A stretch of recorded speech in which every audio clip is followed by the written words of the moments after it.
Hey, it's Craig. I just wanted to let you know that you can listen to Canadian History X early and ad-free on Amazon Music, included with Prime. Hey everyone, Craig Baird here. Before I begin today's story, I want to take a moment and ask that you check me out on Patreon at www.patreon.com/CanadaEHX. There are several tiers with great benefits, from ad-free content to t-shirts and other cool stuff. And if you're a fan of Canadian History X, make sure you check out my other shows, From John to Justin and Canada, A Yearly Journey. And don't forget, you can also donate directly to the show at www.canadaehx.com. It helps keep this show going. Alright, on with the show. Farron's Point, Ontario, traces its history back to the 1790s when Charles Curtis Farron Sr. settled in the area. By the mid-1800s, the community boasted a population of over 300 people. And as the 19th century drew to a close, the village had 2 hotels, 2 inns, a bakery, several taverns, a marble shop, and a blacksmith shop. Needless to say, it was thriving. This is where in 1891, a child named Cyril Joseph Denny was born, and he went on to win the Stanley Cup 5 times, and become the all-time leading scorer in the NHL upon his retirement in 1929. He is easily the most famous person to come from the community, but you won't find any monuments honoring him in Farron's Point. His childhood home hasn't been turned into a museum where you can see the spot where the hockey great first began to dream of hockey stardom. In fact, you can't visit this community at all. At least, the way it once was. If you want to see it, you need to put on some scuba equipment. That's because in 1958, 1 year after Cy Denny was inducted into the Hockey Hall of Fame, every resident of the community was displaced.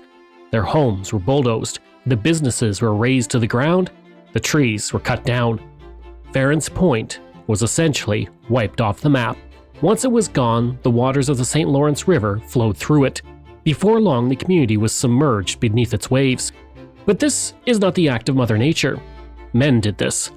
And now, only sidewalks and foundations exist of Farron's Point, under the river's waters. It was one of 10 communities, the Lost Villages as they are called, to be permanently submerged in the name of progress. I'm Craig Baird, this is Canadian History X, and this is the story of the St. Lawrence Seaway.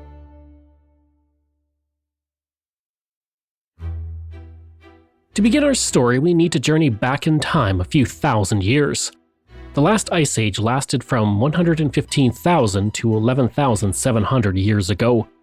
The peak of that very cold time was 21,000 years ago.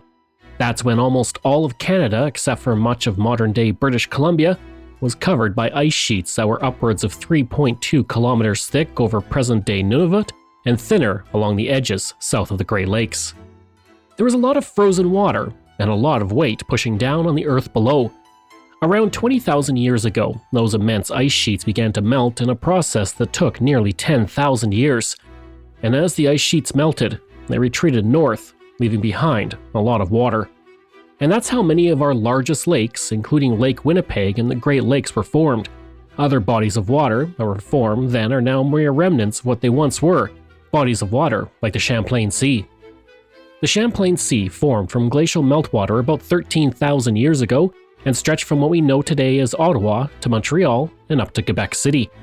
There was a time when whales swam where the Parliament buildings are now, because at its largest, the sea was 55,000 square kilometers in size.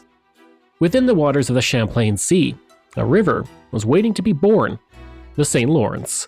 Much of our landscape has actually been shaped by the glaciers. South of Calgary, there's a town called Okotoks. The community takes its name from the massive glacial erratic that was transported 300 kilometers from the north 20,000 years ago and deposited on the open prairie.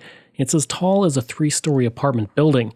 I actually visited that location in 2001, and it's very interesting to see. And the name Okotok is actually the Blackfoot word for big rock.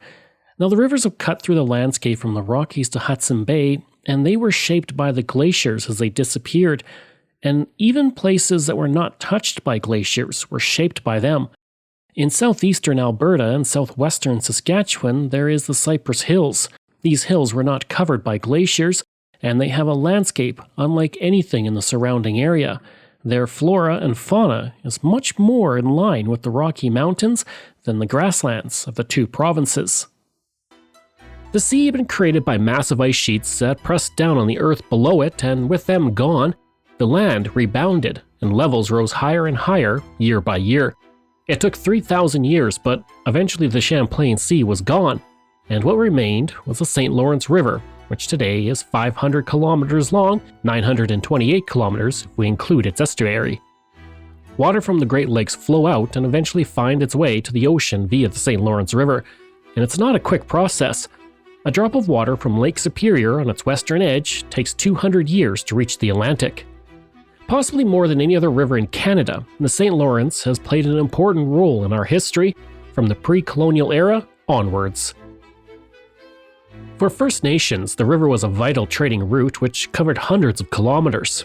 Nations along the river had many different names for the St. Lawrence. The Algonquins called it Megatoic, meaning walking path. But most of the names for the river reflect exactly what it was, a great river. The modern name for the river comes from two men, Jacques Cartier and later Samuel de Champlain. Jacques Cartier arrived at the Gulf of the River on August 10, 1534, which was the feast day of St. Lawrence, the patron saint of librarians. He returned to England before venturing any further, but the Gulf had a name. When Jacques Cartier navigated up the river on his second voyage to North America in 1535, he believed he had found the Northwest Passage and a route to the Pacific Ocean. He was a bit off on that assessment. Regarding the Northwest Passage, a while back I covered the story of the Franklin expedition, which attempted to find the passage. It ended in tragedy, but it makes for a compelling story, so I encourage you to check it out on my podcast, Canadian History X. When he reached River Rapids outside modern-day Montreal, he named the rapids La Chine, the French word for China. Those rapids put an end to any hope of sailing from the Atlantic Ocean to the interior of North America and the Great Lakes, at least for a while. Over the next few decades, French explorers called the river Grand Fleuve de Hochelaga and Grand Rivière de Canada.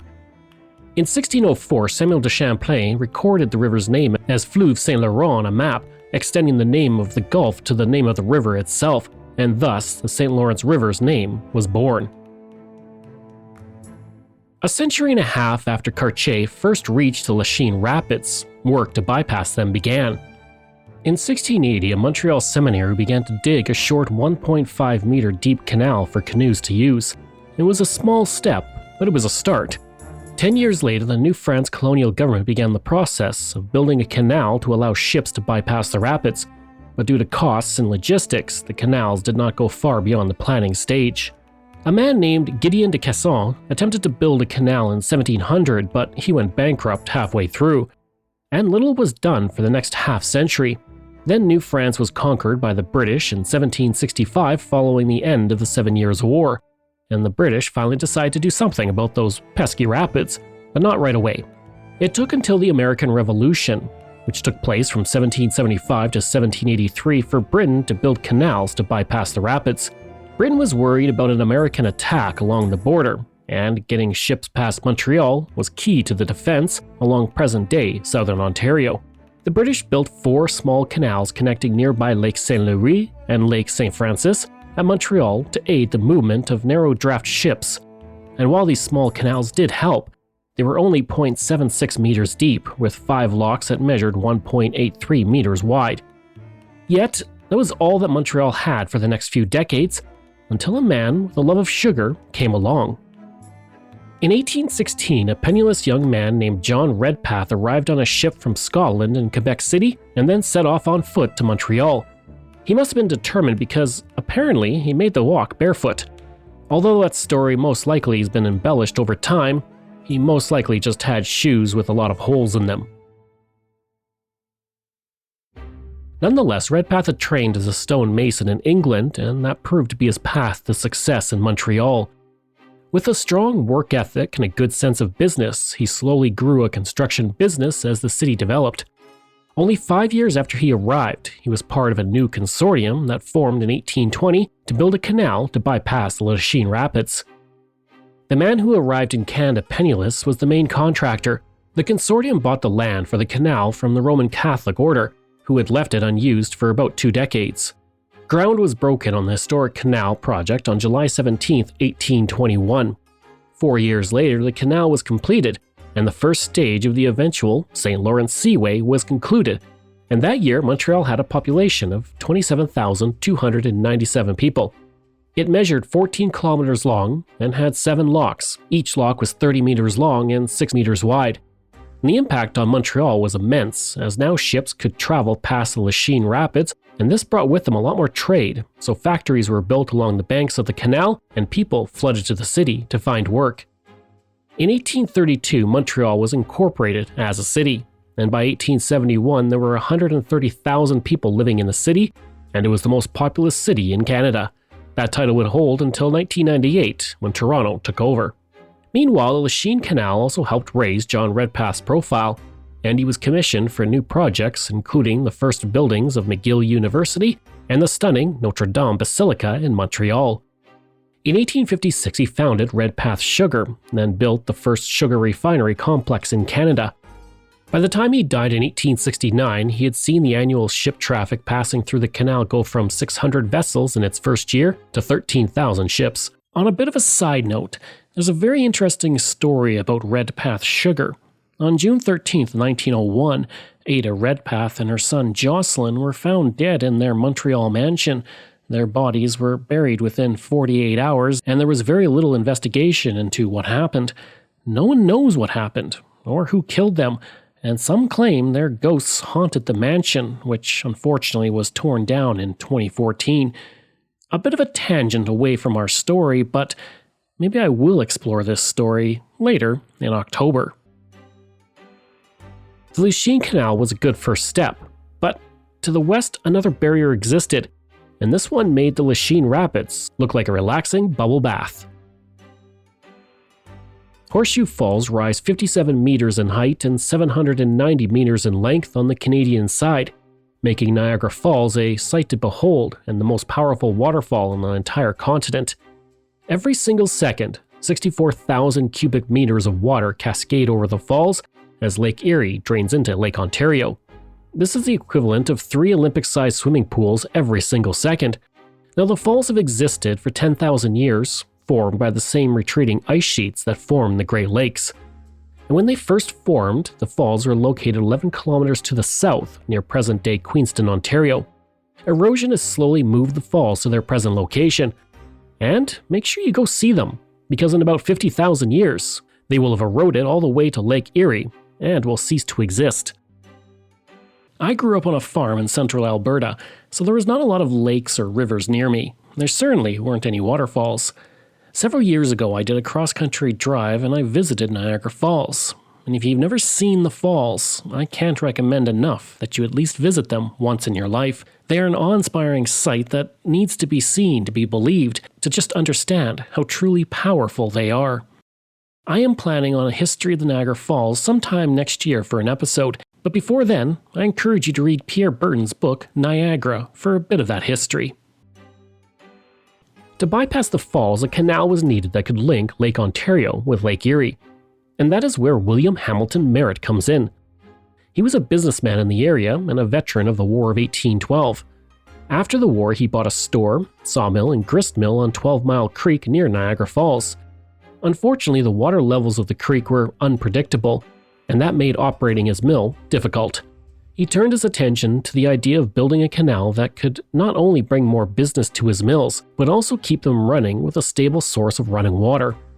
In 1818, he borrowed an instrument called a water level to survey a potential route, and with a group of neighbors, they planned out a 3-kilometer route to meet the Welland River. On July 4, 1818, a petition was sent to the Upper Canada Legislature to provide permission for the construction of a canal between 12 Mile Creek and the Welland River. And then Merritt waited, and waited, until 1823 when an engineer named Hiram Tibbets conducted a formal survey. His report suggested a canal about 1.2 meters below the surface level of the Welland River. This channel would run from Port Robinson to Allenburg, then follow 12 Mile Creek to Decoos Falls, and then decline and continue to Port Dalhousie on Lake Ontario. The following year, the Welland Canal Company was formed with $150,000 in capitalization. The route was adjusted somewhat as well, running from Port Robinson to Allenburg, then north through a series of canal locks to Meriton. On November 30th, 1824, 200 people watched as ground was broken on work that would take 5 years to complete, and by 1829, the Welland Canal was finished, and a new connection between Lake Erie and Lake Ontario was formed. While the Lachine Rapids were bypassed, troublesome rapids existed just 100 kilometers downriver near Cornwall, Ontario, so the British government commissioned the construction of the Cornwall Canal in 1834. It took 9 years to build, and when it was finished, it bypassed the Long Sault Rapids, running for 18 kilometers with 6 locks. But there was another ongoing problem. Ships kept getting larger, but the canals just stayed the same size. From the west, a ship could travel from Lake Superior to Lake Ontario thanks to the Welland Canal, but the St. Lawrence Canal system stood as a bottleneck to further passage into the ocean. To deal with this growing issue, the government embarked on one of its largest public work projects to that point. It was going to enlarge all existing canals and locks to 4.2 meters in depth. This alleviated the bottleneck, but progress did not stop, and a few years later they ran into the same problem. The companies that hauled the cargo and built the ships wanted something done. If a ship could travel from the Atlantic to Lake Superior, money and time would be saved. In the 1890s, commercial interests pressured for a binational deep-water thoroughway. Business may move fast, but governments, they move slow. It took until 1909 for the first U.S.-Canadian Deep Waterways Commission to be formed to study the possibility of building a seaway. This led to the formation of a joint commission, but further movement towards a seaway stalled due to the First World War. In 1921, a report was commissioned on how the efficiency of water navigation could be increased in the St. Lawrence River. It was prepared by Colonel William P. Wootton of the U.S. Army Corps of Engineers and W.A. Bowden, the chief engineer of the Department of Railways and Canals in Canada. In June 1921, the report was presented to the International Joint Commission. Public hearings followed, and the final report was issued in December 1921. The Montreal Gazette stated, "The Wootton-Bowden report calls for the erection of a series of lift locks and guard locks, deepening the channels, dams, extensive flooding, dikes, control works, embankments, etc., to make the St. Lawrence navigable from Lake St. Louis to Prescott by a channel 25 feet deep and varying in width from 200 to 600 feet. At the time, Canada was governed by William Lyon Mackenzie King and the Liberals, and King was pretty reluctant to proceed with the project because he faced opposition in some areas of Ontario and Quebec. There was a concern among residents that the deepening of the St. Lawrence River would result in more frequent floods. Another issue was that under the plan, 2 cemeteries would be flooded permanently. In one of those cemeteries was Sir James Whitney, the Premier of Ontario from 1905 to 1914. The Ottawa Journal wrote that this shouldn't be a problem. It stated, "George Washington has been moved once, and if the United States could bear that, Ontario should not object to the removal of Sir James Whitney." But it didn't matter, because no progress was made after that point. For the rest of the 1920s, the topic of the St. Lawrence Seaway faded away. In 1930, the Liberals lost a federal election to the Conservatives, and R.B. Bennett became Prime Minister. 2 years later, Bennett signed a treaty of intent with the United States for the Seaway project. In November 1932, the treaty was submitted to the U.S. Senate, and talks continued until a vote was held on March 14, 1934. The Senate, though, was unable to get 2/3 of a majority for ratifying the treaty, and it failed. As is becoming apparent, the building of the St. Lawrence Seaway was not one single giant construction project, but many smaller ones over the course of 150 years that led to the main event itself. With each canal built, each rapid bypassed, the dream of a link between the Atlantic and Lake Superior became closer to a reality. When Bennett lost the 1935 election to William Lyon Mackenzie King and the Liberals, efforts to draft a treaty continued. Throughout the 1930s, further attempts were made, but the opposition now came from Premier Mitchell Hepburn in Ontario. Maclean's wrote, "Mr. Hepburn didn't want the St. Lawrence Seaway built. He thought the whole thing a waste of money and quite unnecessary. Since the federal government needed the cooperation of both Quebec and Ontario, without Hepburn, the plan for a St. Lawrence Seaway could simply not go forward." Meanwhile, in the United States, efforts were in place to drum up support for the project. In 1936, the Great Lakes Harbors Association and Great Lakes Tidewaters Commission along with delegates from 8 Great Lakes states, met with U.S. President Franklin Delano Roosevelt to obtain his support. He stated he was open to the idea, but as before, things didn't move far beyond that point. 2 years later, in 1938, Mitchell Hepburn did a complete 180 on his opposition to the Seaway and became anxious to get the project moving forward. At the time, Hepburn was dealing with low popularity due to his crackdown of the General Motors plant strike in Oshawa. Hepburn now needed the project because not only could it create jobs, but possibly raise his popularity in the province. In January 1940, an agreement was reached between Canada and the United States. 1 year later, Roosevelt and William Lyon Mackenzie King made an agreement to build a joint hydro and navigation works. Maclean's wrote, "Uncle Sam came back and asked the same old question. This time he had a pretty determined look in his eye. He also had a new reason for doing the St. Lawrence job. The new reason was national defense." President Roosevelt seemed eager to get the Seaway built. At the Great Lakes St. Lawrence Seaway Conference in Detroit, he said, "The United States needs the St. Lawrence Seaway for defense. The United States needs this great landlocked sea as a secure haven in which it will be able to build ships and more ships to protect our trade and our shores." Despite the support of the president, any bill to join Canada in construction of the St. Lawrence Seaway simply failed to pass Congress, and neither Mackenzie King nor Roosevelt would live to see the day when the Seaway would break ground. But then, after the Second World War, things changed. The population was booming and trade internationally was increasing at an exponential rate as economies skyrocketed. Canada was now led by Louis Saint Laurent, who took office in 1948 when William Lyon Mackenzie King retired. He saw the benefit of the project and he was eager to move on construction. For those keeping track, the efforts to get the St. Lawrence Seaway built in the 20th century has gone through 2 prime ministers and 2 presidents. It will go through a few more before the project is officially designated as complete. So far, we've seen small canals become larger canals as Canada attempted to build something that could bypass the many obstacles that existed on the St. Lawrence and into the Great Lakes. Yet, while Canada always seemed to be relatively on board, for the most part, the United States continually lagged behind. Whether it was not seen as worth it or there was a worry about abandoning the profitable Erie Canal in the United States, it's hard to say. Yet, there was something on the horizon that was going to change everything going forward. It was war, and the need for national defense slowly brought the Great St. Lawrence Seaway into prominent focus, and we'll learn more about that after the break.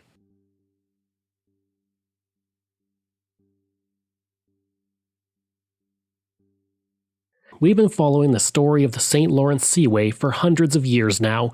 The St. Lawrence River was created by huge glaciers thousands of years ago and used by the indigenous peoples for centuries. But now, as ships were getting bigger, the canals that existed simply were not up to the task. Coming up, as Canada continually waits for the United States to jump on board, through the Great Depression and the Second World War, it will get impatient. Eventually, Canada will just decide that if there's going to be a St. Lawrence Seaway, it will have to be built by Canada itself. And that would prove to be just the push that the United States needed. Down in the United States, Harry S. Truman was president, and he took over following the death of Franklin Delano Roosevelt in 1945. And while Truman wanted the Seaway, the rest of his government simply didn't. On August 26, 1951, a U.S. congressional committee rejected the St. Lawrence Seaway project. After 2 decades of refusals, Canadians were impatient, and the federal government decided that if the United States was not going to be part of it, then Canada was just going to build the Seaway itself and reap the rewards from it completely. This attitude was shared by Kay Kozva, a hydro employee in Niagara Falls. On September 7, 1951, Ontario Premier Leslie Frost received a $10 bill in a letter in a donation towards the St. Lawrence Seaway. The letter said, "In order to do my share as a Canadian, I've decided to work overtime and contribute my earnings towards the all-Canadian St. Lawrence Seaway."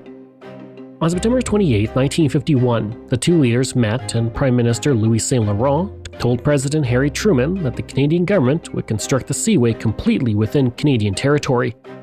This was a real concern for Truman, who could see that it would give Canada all the revenue from such a seaway as opposed to splitting the revenue should they share the territory.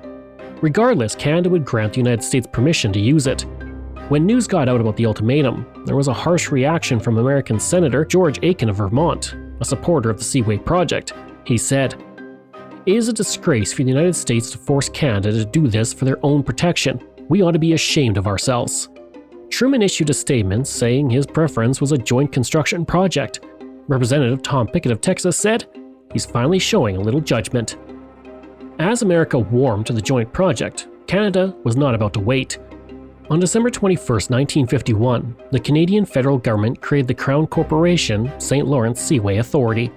President Truman wanted U.S. involvement but still struggled to garner support.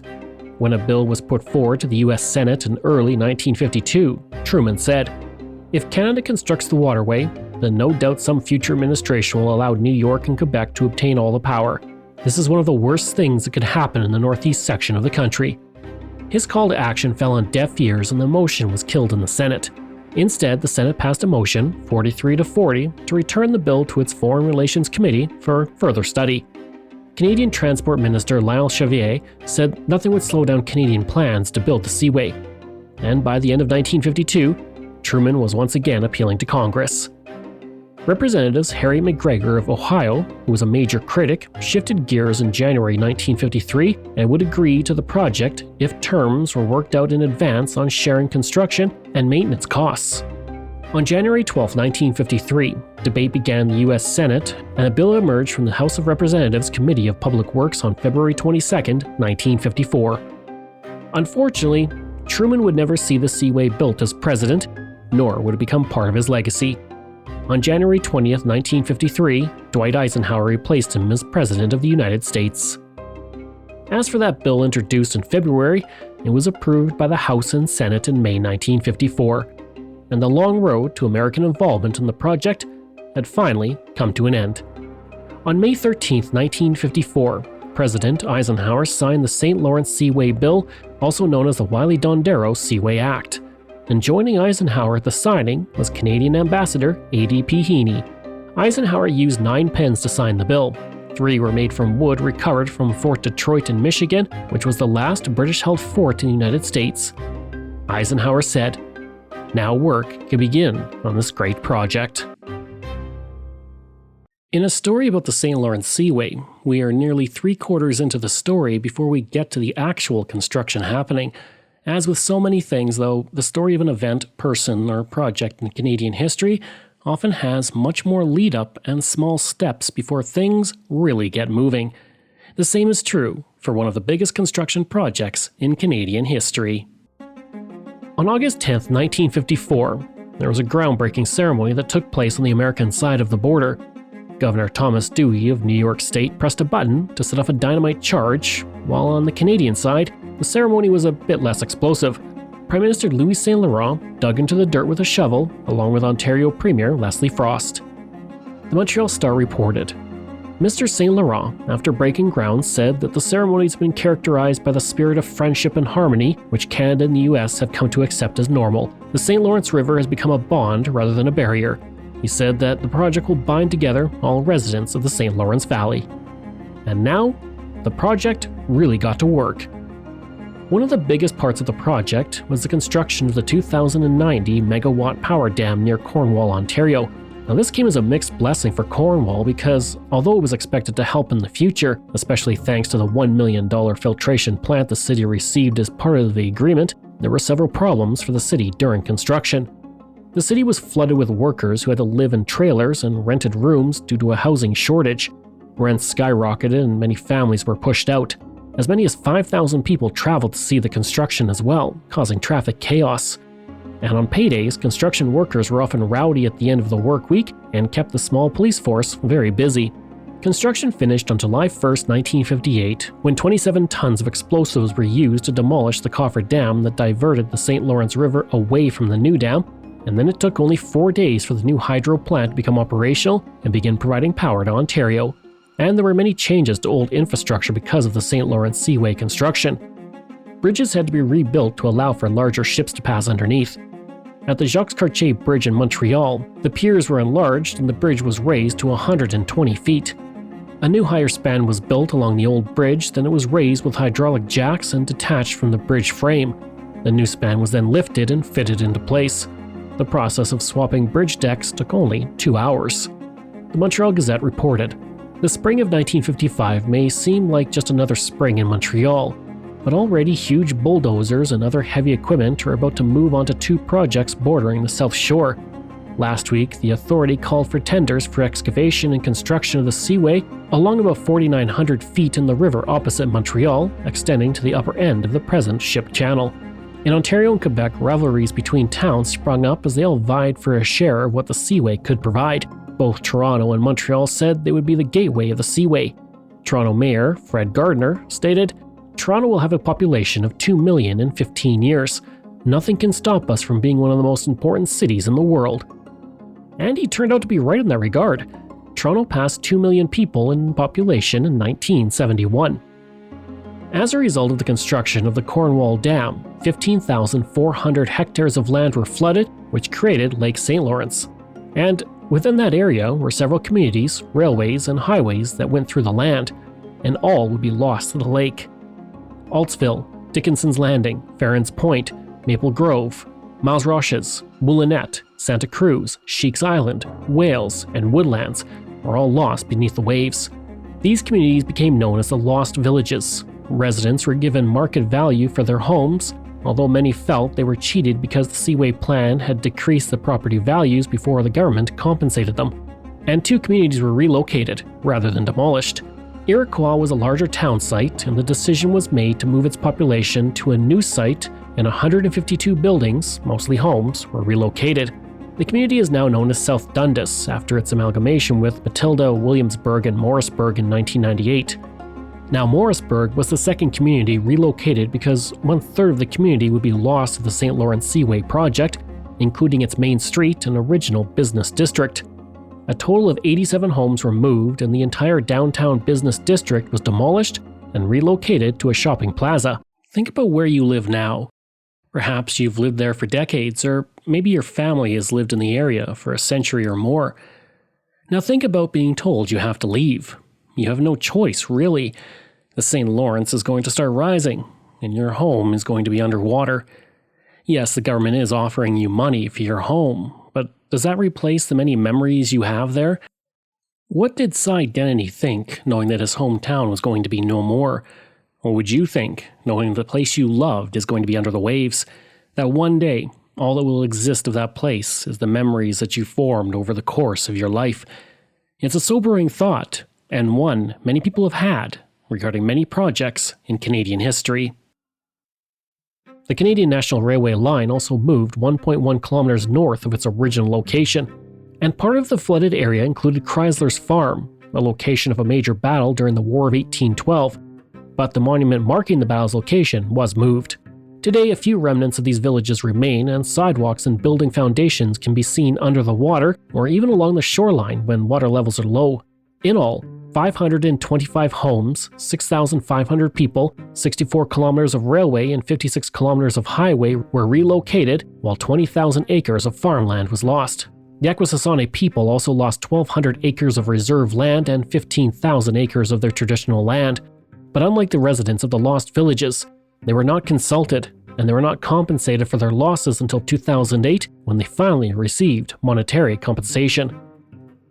Meanwhile, by the summer of 1956, over $122 million had been spent on Phase 1 of the project, which included the excavation and dredging, and everything was well on its way. Phase 2, which included the mechanical works, was just starting, and even locations far from the Seaway were excited to enjoy the benefits of the Seaway. In Labrador, the iron ore produced in the area would be shipped to Pennsylvania and then inland through rail. This came with high transportation costs, and the maximum demand for Labrador ore was about 10 million tons per year as a result.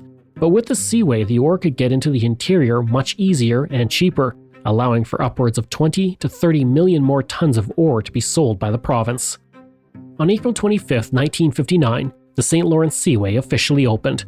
The Windsor Star reported, "Opening today to ships from the 7 seas, the new waterway has 7 steps leading from the riverfront metropolis, the land-bound harbors, and the 5 Great Lakes." Maclean's wrote, "With the Seaway completed, there will be no physical barrier to prevent British ocean ships from sailing up the Great Lakes to Fort William and loading grain there." Each lock was 800 feet long and made of concrete and circumvented obstacles in the river such as rapids and the dam. The first step for a ship entering the Seaway was to go under the Jacques-Cartier Bridge, then into the Lachine Canal. The first lock lifted the boat 15 feet, while the second lifted it 30 feet. Then it would traverse Lake St. Louis into another channel with 2 more locks, then into Lake St. Francis and 2 more locks. On the first day, 68 ships stretched 225 kilometers down the Seaway. On the ships were Prime Minister John Diefenbaker, 118 Canadian MPs, 21 senators, and 7 U.S. congressmen. And then on June 26, 1959, the official public opening ceremony was attended by Prime Minister John Diefenbaker, President Dwight Eisenhower, and Queen Elizabeth II. President Eisenhower said, "May this example never be forgotten by us. May it never be ignored by others. For in the reasonable resolution of the acute international problems of our time rests the single hope for world prosperity and happiness and peace with justice for all." Queen Elizabeth II said, "This partnership is most agreeably symbolized, Mr. President, in the fact that you and I have joined together to perform this ceremony today." Over 40,000 people were in attendance, and the Sioux Star wrote that 300 Roman Catholic church bells, the horns and sirens of 50 freighters, joined the cheer of the crowd to welcome the opening of the Seaway. The total construction of the Seaway cost $470 million, $336.2 million of which was paid by the Canadian government. The cost was mitigated by a toll system that was expected to compensate for construction costs within 50 years. Over the course of its construction, 22,000 people were employed at one point or another, and today the Seaway generates $3.4 billion in business in the United States and Canada, and each year, over 250 million tons of cargo moves through the Seaway. But not everything with the Seaway has been beneficial. The opening made the American Erie Canal obsolete, which caused a severe economic decline in upstate New York. It also had an adverse effect on the environment. With so many ships moving through the Seaway, it's provided a conduit for many aquatic species to reach areas outside their typical habitat, and invasive species have become a serious problem. The zebra mussel has become one of the most damaging invasive species in the Great Lakes. They were first detected in Canada in the Great Lakes in 1988. It's believed the species was introduced in the ballast water of ocean-going ships. The zebra mussel can grow so densely that it covers native mussels in the water. They're responsible for the near extinction of many species in the Great Lakes by overcompeting species for food and even suffocating native mussels and clams. They can also block pipelines and water intake systems, municipal water supplies, and hydroelectric dams. It's estimated that the zebra mussel has cost businesses and communities $5 billion since 1988. Power companies account for $3 billion of that. And while attempts to slow the spread have been initiated, the species has reached as far as Lake Winnipeg and shows no signs of slowing down. Now, if you want to hear more about this in detail, I recommend you check out our sister podcast, What Happened To, where host Erica investigates this invasive species and what can be done to slow it down with its environmental impact. I hope you enjoyed that episode and our look at the St. Lawrence Seaway.